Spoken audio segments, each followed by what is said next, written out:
Mariana não perde um encontro desde que conheceu o grupo um ano depois da morte de Alfonso.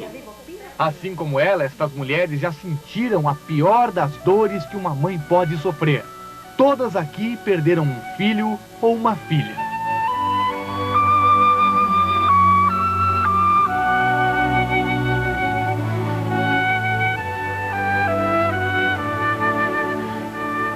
Mais do que consolar, o Movimento da Esperança busca o caminho do contato, da comunicação com os filhos mortos. Rimetti a noi i nostri debiti, come noi rimettiamo ai nostri debitori. A maioria das mães garante ter desenvolvido a sensibilidade para receber mensagens psicografadas dos filhos. Mamma mia e mamme, io vi devo dire che... Nos encontros, o que mais se faz é ler as últimas mensagens. A essência dos recados não muda.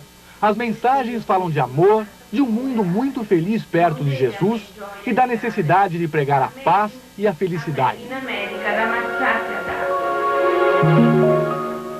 Luigi Seni, ou apenas Didi, se faz presente em cada parede, em cada canto do confortável apartamento de 2 quartos. Franca até hoje oferece doces para o filho, que aos 17 anos foi atropelado por um carro em alta velocidade quando dava uma volta de bicicleta. No primeiro aniversário sem Didi, o de 18 anos, o casal Seni fez uma festa para o filho. Tinha bolo e mais de 20 convidados. Só não tinha o aniversariante. Mas para a mãe, Didi estava lá.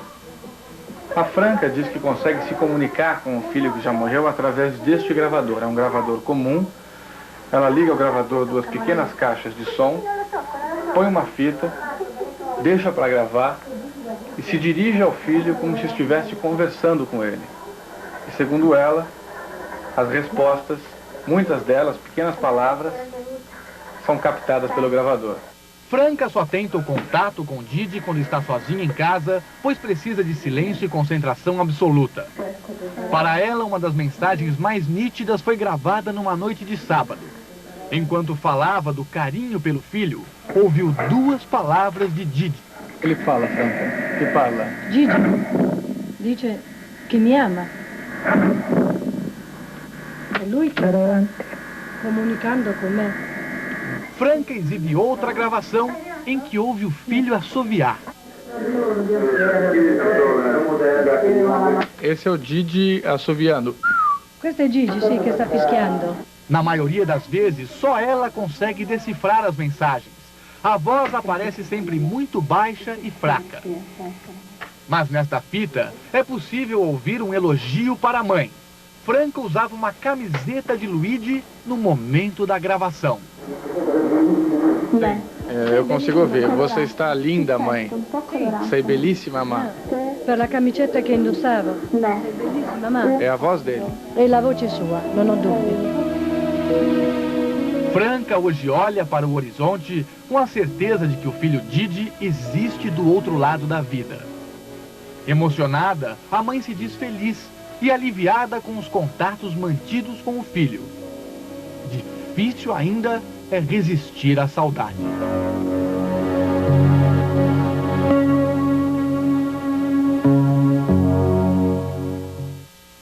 E agora a opinião do público sobre o trabalho dos médiuns. 15,4% não acreditam no poder dos médiuns. 29,5% acham que a cura acontece pela crença. E 55,1% acreditam que os médiuns podem curar. Quem é a mulher que diz conversar com Noel Rosa? Por que um perito se surpreende diante dos quadros atribuídos a grandes pintores mortos? A seguir, os médiuns artistas.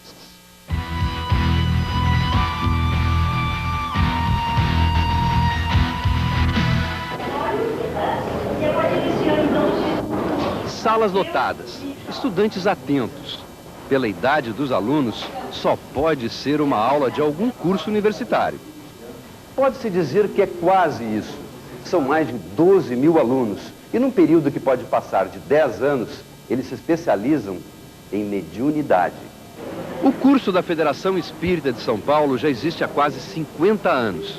Os alunos são pessoas que descobriram que têm mediunidade e vêm aqui para descobrir como desenvolvê-la. Mas para quem não quer apenas conhecer, mas desenvolver a mediunidade, há opções de especialização. O aluno pode se aprofundar na psicografia, recebendo mensagens espíritas por escrito, ou nas curas através de passes, ou ainda na pintura.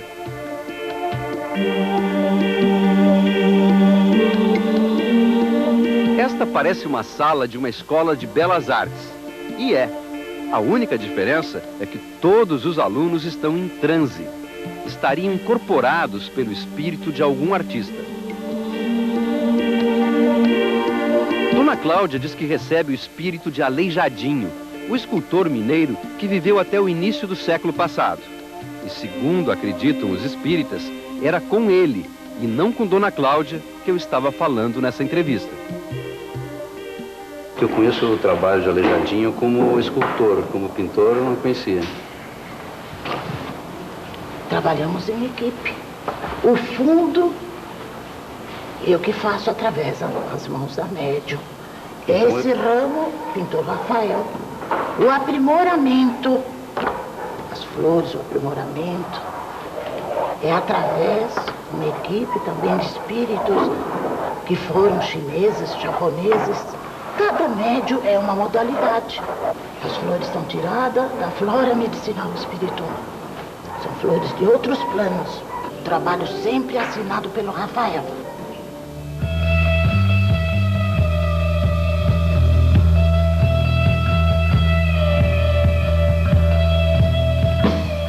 Dona Valdelice não precisa mais fazer cursos. Ela é hoje uma das mais famosas médiuns brasileiras que usam a pintura para se expressar. Não sabe pintar com pincéis, pinta com as mãos ou com os pés. Na assinatura dos quadros, Renoir, Monet, Toulouse-Lautrec, Van Gogh, Picasso. Ela diz que teve que se esforçar muito para receber as manifestações desses gênios da pintura. Eu fui para um centro espírita, comecei a desenvolver. Eles ficaram 6 anos rabiscando. 6 anos? 6 anos. Só rabisco? Só rabisco. Desenvolvendo a minha coordenação motora.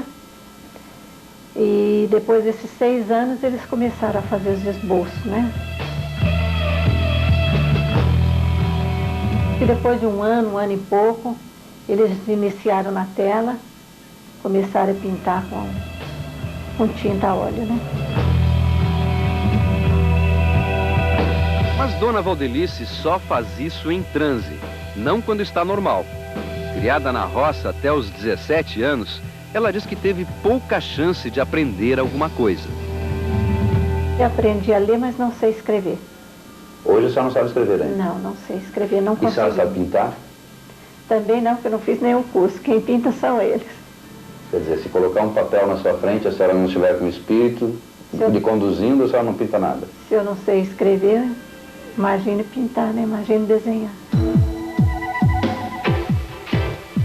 Os quadros são sempre pintados numa rapidez espantosa e, segundo ela, por orientação do espírito de cada um dos pintores. Você vai ter oportunidade de ver que eles misturam as tintas, põem vários tons e elas não se misturam, só mistura quando eles querem. Então, quem trabalha com tinta a óleo sabe que se uma mistura com a outra não sai nada, né? Vai ficar um tom só. Nós decidimos convidar um perito em artes na área judicial para acompanhar o trabalho de Dona Valdelice. Ele conhece bem o trabalho de todos esses artistas e encontrou muita semelhança quando comparou os quadros pintados em vida por Van Gogh com esse que teria sido pintado pelo seu espírito. A caligrafia pictórica, basicamente, que é o mais importante na obra, é bastante assemelhada ao Van Gogh. Caligrafia, você diz assinatura? Não. Não, Caligrafia o tipo pictórica de... é exatamente. É o todo, são os movimentos, né? Que às vezes é mais importante que a própria assinatura. O tipo de movimento que fez com a tinta. Exatamente, ela faz com as mãos. Mas o difícil para ele é dar um veredito definitivo. Talvez eu me detesse um pouco mais pela forma mais rude, mais primitiva, talvez fácil ao uso das mãos e não dos pincéis e espátula que eram... Quer dizer, o senhor poderia identificar que não foi uma obra em vida de Van Gogh, ou de Toulouse-Lautrec, ou de Renoir, por causa dessa forma bruta. O senhor identificaria que não é? Eu diria que ela eu acho que não, mas eu diria que ela é bastante assemelhada, se aproxima muito da obra do artista, pelo menos como um todo. Como saber com certeza? Como adivinhar de que forma seriam os quadros desses artistas se, em vida, eles tivessem pintado com as mãos ou com os pés? Um mistério que até agora nenhum especialista seria capaz de decifrar.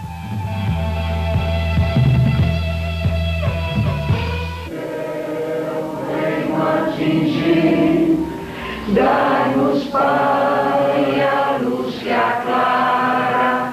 Dona Marta não é cantora, tem voz fraca, desafina, mas insiste em cantar músicas de Noel Rosa.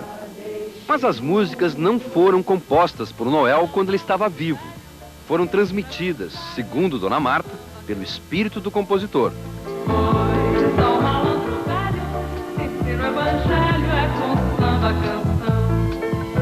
Eu nunca fui, assim, musicista, nunca aprendi música. Existe alguma explicação, assim, para por que A explicação é porque em vidas passadas nós fizemos alguma coisa errada juntos e agora temos que fazer alguma coisa boa. As pessoas que nós prejudicamos, nós temos que ajudar agora. Mas pelas letras que Dona Marta recebe, o Noel de hoje, o Noel espírito, é diferente do Noel que viveu até 1937. Quem disse que eu morri não conhece a eternidade. Ele se arrependeu da vida? Ele viu que perdeu tempo, ele está agora querendo ganhar tempo, fazendo coisas boas, coisas que chamem a atenção. Dona Marta fala de Noel com a intimidade de quem se comunica com o espírito do compositor, mesmo quando não está em transe, e trata desse assunto de peito aberto. Mas hoje ele está aqui, agora? É claro, a responsabilidade do trabalho aqui é dele. Eu posso lhe perguntar onde que a senhora está vendo ele? Ele está... Em que lugar? Enquanto eu estava querendo, ele estava aqui na direção da máquina falando para mim. Ah, é? E agora? E agora ele está aqui. Aqui. Aqui. Daqui a pouco ele anda por aqui. Mas ele está só escutando? Ele está só escutando. O mais incrível ainda, nas noites em que o Centro Espírita de Dona Marta lota de pessoas em busca de mensagens de parentes que já morreram, ela diz que incorpora o espírito de Noel. Se é assim, eu fiz uma pergunta para ele. Eu gostaria de saber se lá é tão bom assim. Olha, é bom quando a gente está bem. Os primeiros 13 anos foram horríveis. Depois dos 13 anos, quando eu baixei lá em Atibaia, foi que eu encontrei uma gente assim, muito boa, que me recebeu com muito carinho, mas que me pôs uma disciplina. Esqueça vício, procure virtude. E quando nós aprendemos a trocar o vício pela virtude, aí sim, nós vamos encontrando a felicidade. Por entre estrelas, vim cantando pelo céu. Esse homem é considerado pelos espíritas como um fenômeno. Ele incorpora alguns dos maiores compositores da música brasileira. Em transe, vai cantarolando baixinho as músicas que recebe. O espírito transmite, capto mentalmente, em termos de música, né? E passo para um gravador. O mais frequente é Ataúfo Alves. Este samba não é meu, o samba não entende mesmo nada. Tem Lamartine e Babo. Estrelas já olham a terra, cidades, campos, a serra. E Ari Barroso.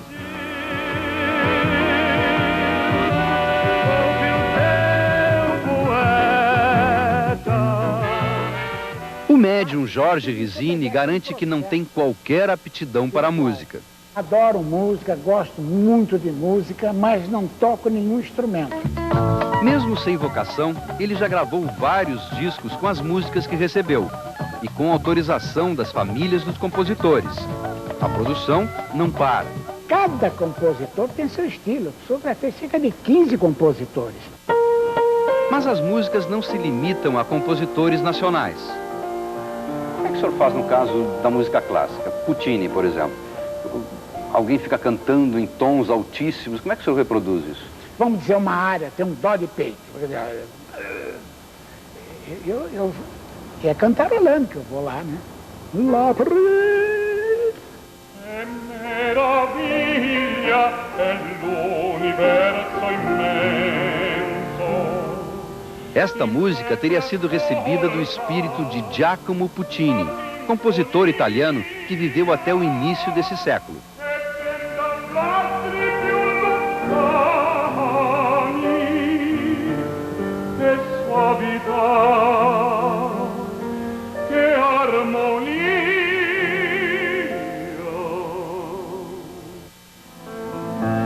Nós levamos as gravações de músicas psicografadas por Dona Marta e por Jorge Rizzini para serem analisadas por Almir Shediak, produtor musical e professor de música. Ele é estudioso de vários dos mais importantes compositores brasileiros. Em samba ou sinfonia. Acabei de ouvir algumas músicas psicografadas, né? De Noel, de Ari, de Lamartine Babo. E eu não consigo realmente reconhecer esses compositores nessas músicas. Queria que vocês hoje cantassem novas canções que falassem do amor e da alegria, do amor que dá vida ao coração, da alegria da... E você, o que diz disso tudo? Se acredita que espíritos se manifestam, ligue para 0800 70 90 81. Se acha que a ciência explica esses fenômenos, ligue para 0800 70 90 82. E se pensa que tudo isso não passa de ilusão ou fraude, ligue 0800 70 90 83. A ligação é de graça. Televisão, gravadores, podem captar vozes que viriam de um outro mundo? Nossa equipe leva as fitas gravadas para o maior especialista do país.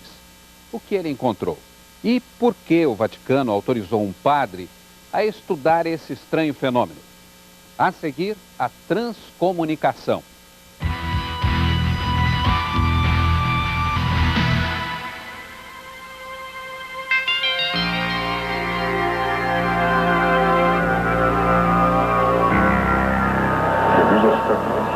A tecnologia está virando a maior aliada da fé na busca do desconhecido. Gravadores, aparelhos de rádio e de televisão são hoje largamente utilizados para estabelecer um canal de comunicação com o mundo dos mortos. É a chamada transcomunicação. Na Europa, um homem se destaca nestas pesquisas, o engenheiro e físico alemão Ernst Zenkowski. Perito das Nações Unidas, professor de 2 universidades na Alemanha, Zenkowski montou na sua casa em Mainz um laboratório que, diz ele, faz contatos imediatos com o além.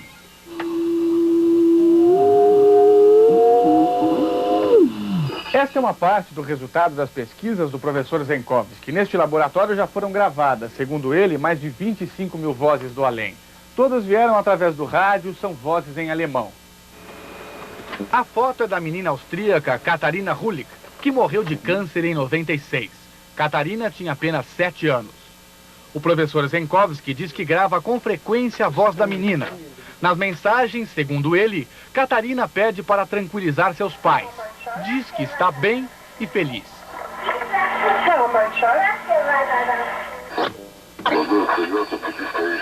Além de muitas mensagens soltas e aparentemente sem sentido, Ernst Zenkowski guarda gravações de conversas com amigos que já morreram. Hora da demonstração. O professor sintoniza o rádio para as ondas curtas. Desliga o aparelho por alguns instantes. e dispara o gravador com o microfone embutido, lançando um apelo para os amigos do além. Estou com visitantes do Brasil, diz ele. Por favor, façam algum contato. Zenkovsky começa a ouvir o que gravou. No meio da transmissão de uma rádio russa, ele encontra uma voz paranormal em alemão.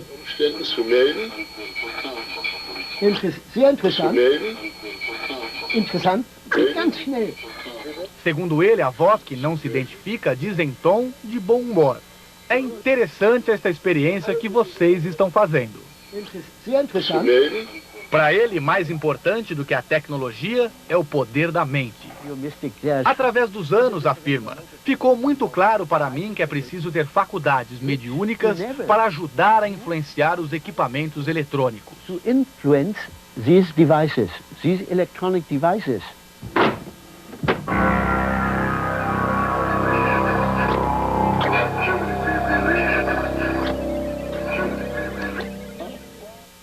Oito horas da noite, centro do Rio de Janeiro.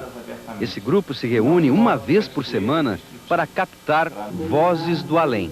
Na primeira gravação é usada a técnica do cochicho. O grupo pede que eu participe. A frase escolhida é que entre todos os povos a paz possa reinar. São apenas alguns minutos de gravação. Na hora de revisar o que está registrado na fita, surgem coisas muito estranhas. Está fazendo com amor. Fala bem assim, olha só. E de agora? A qualidade do que se ouve é muito ruim e muitas vezes parece pura interpretação. Ouviu? Eu ouço, mas não consigo identificar. Não consigo ouvir o que está fazendo com amor. Agora é a vez da técnica considerada mais eficiente. É sintonizada uma rádio em ondas curtas. Geralmente a gente escolhe uma estação em alemão. O alemão, é? É o alemão. Que é totalmente diferente do português. Do português. E a gente não confunde. A rádio é gravada por alguns minutos. Na hora da reprodução, no meio da narração em alemão, eles descobrem frases em português. Aí tem duas vozes, tá? Ele fala assim... Fala assim, você está down.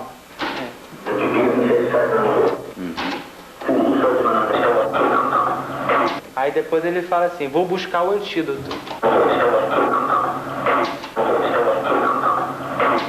Aparece até uma mensagem para a nossa equipe. Fala Dornelles. E aqui depois tem a Glédio gravando. Depois disso. A Glédio gravando.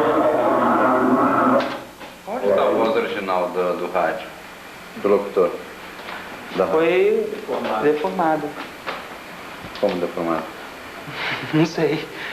Nós resolvemos levar essa gravação para exame no Laboratório de Fonética Forense da Unicamp, em Campinas. O chefe do laboratório, Ricardo Molina, fez uma análise detalhada dos sons que estavam na fita. Na primeira parte, na técnica do sussurro, só havia isso, sussurro, segundo ele.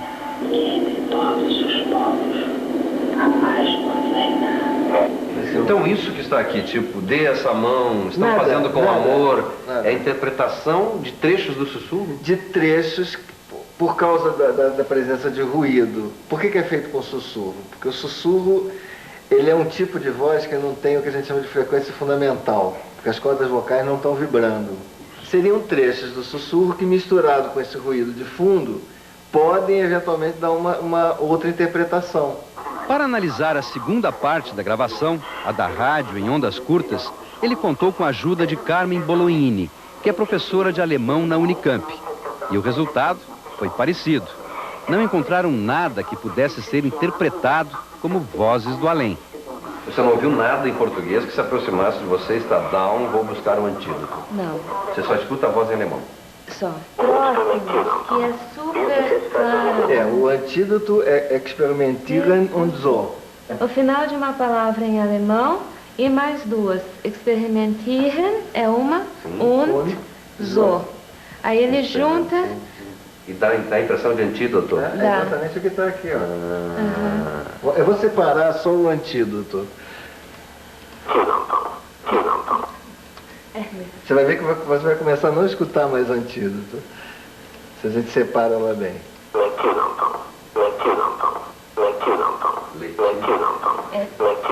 É tiranunzo. Tiranunzo. Tiranunzo. Então, a senhora não achou nada disso aqui, é a maior frase que seria registrada. Atenção, Dornelles e Eglédio, gravando. Não ouvi nada. Esse trecho está muito ruidoso. Aí realmente a gente não consegue escutar nem o que está sendo dito, né? Você acha que é isso que basicamente aconteceria, então, nesse caso? Pessoas querendo muito escutar determinadas coisas? Bem, a expectativa faz metade já, né? Quer dizer, faz 80%. Existe alguma coisa objetiva, como eu já falei antes, né? Existem algumas vogais que batem realmente nos pontos, né? E aí, você tendo uma expectativa, você pode completar o quadro. Para a maioria dos teólogos europeus, dissertar sobre a eternidade é tolerável. Dizer que se pode vivê-la é discutível.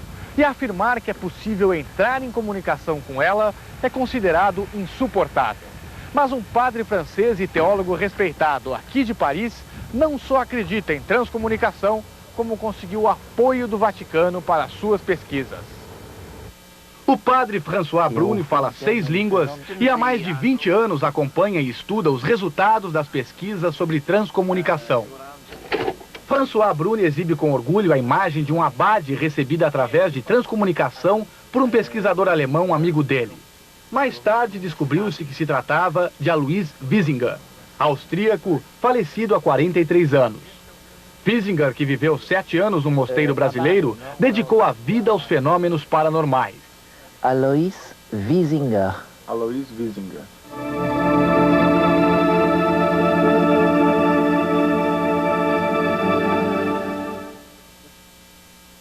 Depois de tudo isso, qual a sua conclusão?